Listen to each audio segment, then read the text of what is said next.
Bring 'em out for that money on the race all day. Ain't no trippin', they bring it, I count it up now. I ain't hear nothing, y'all say. They don't know I came up from the bottom, but they know that these niggas be fly. You know what time it is, man. I'm back with another one, and I got a special guest, man.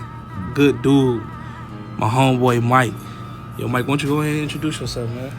All right, yeah, I'm a little bit older than Ryan, but yeah, my name is Michael Davis. Been with GM for a while. Do a lot of things outside of here. Also have a blog where I do a lot of self-help, writing. Believing people, believing in themselves and helping themselves. And looking inside themselves for answers versus always looking outside themselves for help. So that's hard. That's hard, MD, right there, man. So the conversation we was gonna have today was basically on the president. If you don't know who that is, it's Donald Trump. So I just want Mike to enlighten me and the viewers on a few things. So Mike, what you think about Trump, man? What's your personal thoughts on Trump? Personally, I don't think that Trump is the type of leader that the country needs. I was in the military myself. I was in the Air Force, served in Desert Storm. Thanks for that. So I understand the type of leadership that the commander-in-chief should portray when it comes down to being the president of the largest and strongest country in the world. I think that a lot of things that he does kind of put the American public in jeopardy. I understand a lot of his policy, but I think that right now America, as far as the world is concerned, needs to be seen in a different view, and I don't know if he's sending us in the right direction. Right. I don't think so either, man. I actually think he's a buffoon, Okay. But it's all on America. We voted him in, not me. Well, you know what I'm saying? We as Americans stand together, so, you know what I mean? So, what there's a lot going on with this impeachment situation. Yeah. Do you think he'll do a second term, or what's your point of view? That's a loaded question. I think that, let me just back up. Let me touch on the impeachment process first. A lot of people took civics in school, which is basically telling you how American government works. True. I'm an American government, freak. So he's going to be impeached because the House of Representatives, they're the ones that's actually going to conclude the impeachment process. Now, whether he's removed from office or not is actually going to be up to the Senate. Now, that's a totally different situation. Do I think that he'll be impeached? Yes. Do I think he'll be removed from office? No. Do I think that he will serve a second term? That's only going to depend on if the American people actually pay attention to what's happening in the news today, and really do the studying themselves to see if the charges that's brought against him is worthy of him serving a second term. But if he get impeached, right, he can't do a second term, right? Well, was it like jail time, a felony or something like that? Well, the thing is, with him being impeached, it's actually going to be a blemish on his record. Okay. So what will happen is him being removed from office is what would actually exclude him, from ever running for office again. But what you have to look at, the facts that's being presented.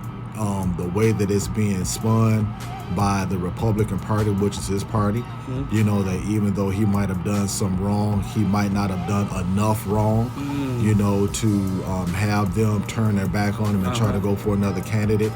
But that doesn't resonate anywhere else in life. There's no degree to crime. If someone committed a crime against you, you wouldn't want them to be deemed as innocent because someone said that they didn't commit enough of a crime against you. So that's where the American public really have to begin to look at how this whole process is going to affect not only us, but how we're seen in the world by other world leaders as well. It could be very detrimental. Yeah, man, I understand exactly what you're saying, man, and I thank you for that. So, okay, what do you think his purpose was? Well, not his purpose. Do you think like more Caucasian people are trying to basically okay, we don't have a black president in office, it's a white guy, we standing with him, so it's like we free to say anything disrespectful to black people and get away with it, kill kids, black people. You know what I'm saying? How they, it's like a whole 360 since Obama been out of office. Do you think he's giving that the okay, basically, like a racial thing? Do you think it's a racial thing? There's definitely been a change in The vibe, attitude and a change in energy towards brown people or people of what they consider as non-white. You know, you have to understand that spans a large group of people. It's just that black people, we're the ones that make the news. True. You know, the other non-white communities, until there was all of this ICE activity and all these deportations, you really didn't have a lot of things that was happening in the Hispanic community in the news the way that it was. True. So now they're in the news. Just like go back to 9/11, you didn't have the Arabic community in the news the way that they were in the news then. So it's like everyone's going through the cycles, but I think what the non-white people have to begin to do is look at the fact that we're all being treated the same by the same entity. Facts. Now, go back to the original part of the question. Has there been a change? I think that what has happened is there's been an awakening. The things that's happening now are just happening more in the open. You see it now through social media, through your podcast, having this conversation. You know, very few people had these type of conversations before now. But now, seeing as though things are in the news more frequently, someone has to step up and have a conversation about it. And then also the last part of that, what I hope this does is educate people.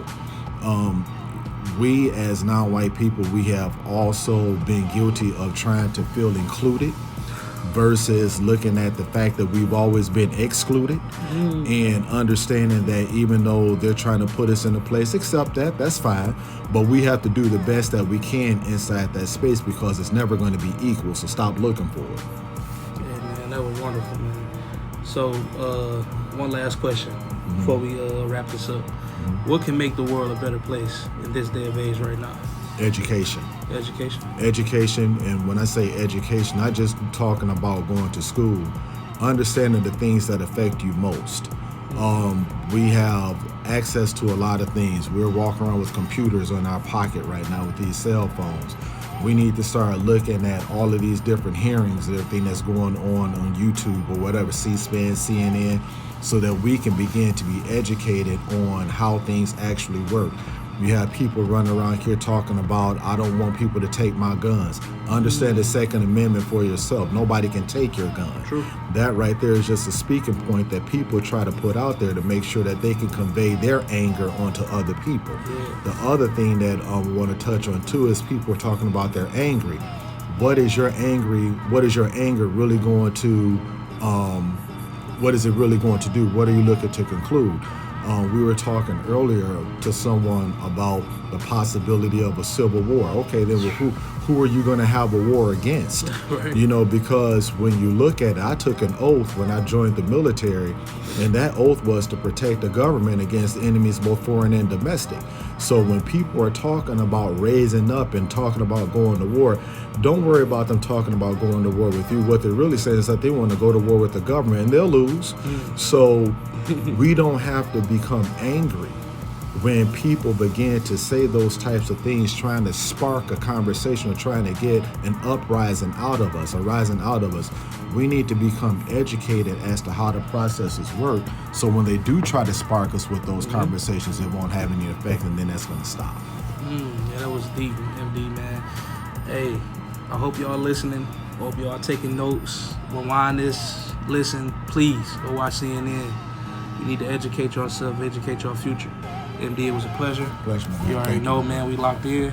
Hey, till next time, stay true, stay blessed, and stay you. You already know it.